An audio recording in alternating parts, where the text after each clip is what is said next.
Hi and welcome. I'm so glad you found my channel. My name is Erin, and on my videos I show you how to create DIY bath and beauty products. So let's go ahead and get started with this week's video. On today's video, I'll be showing you how to make a foaming salt and sugar scrub. Now I know this is going to be a little different for a lot of you who are used to making sugar scrubs. So let's go ahead and get started creating. So the first ingredient that I will be using is going to be sugar. This is a great exfoliant as it helps to remove dead skin cells. Next, I will be adding some sea salt. This is great as an exfoliator, just like sugar, but it has a couple bonuses. It helps to pull toxins away from the body and can also help with any inflammation. Now that the sugar and salt has been added, I'm going to go ahead and set this aside. To another container, we'll be adding some macadamia nut oil. This is great because it's light and non-greasy, but it also won't clog the pores. And it also helps to regulate the moisture in the skin. So to give this scrub some foaming action, I will be adding some capryl glucoside. And if you're looking for the full name of this ingredient, I will include it in the formula, so continue watching. This is a nice, natural, mild surfactant.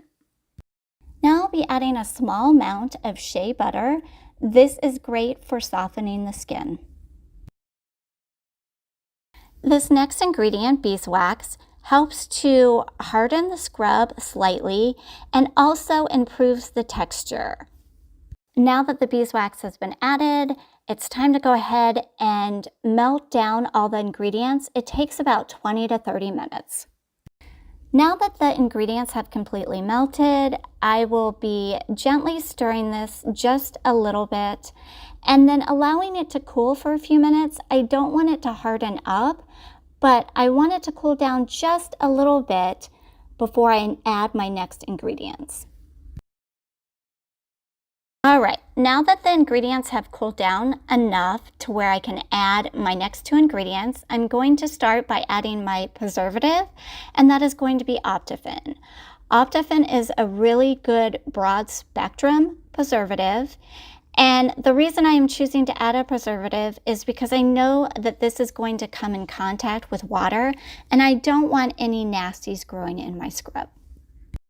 To give this scrub a nice, fresh scent, I will be adding some spearmint essential oil. So now let's go ahead and add our sugar and salt and give it a quick stir. So here I'm just adding a little color to my scrub, and I've only taken half of the mixture and adding some candy colored pink to it.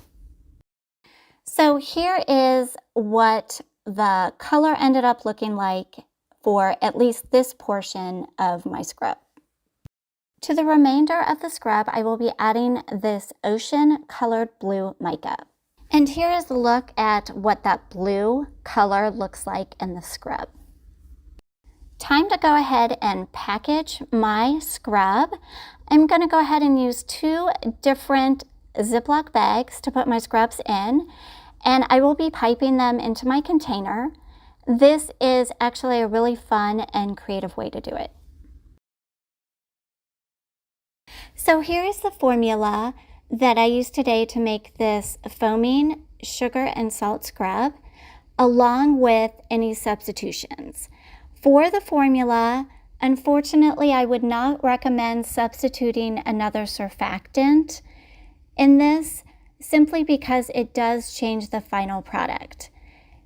If you are allergic to any nut oils or nut products, you can go ahead and swap out fractionated coconut oil or sunflower oil in place of. If you are using anything to color or fragrance your scrub today, simply make sure that it is skin safe. Also, for beeswax, you can use Cerebellina. Before I end my video, here is a quick demonstration of me using this scrub in action. And as you can tell here, it is just enough of a foaming action, but not too much. And it makes the skin feel really nice and soft. So thanks for watching. And if you'd like to see more DIY formulas, don't forget to like and subscribe.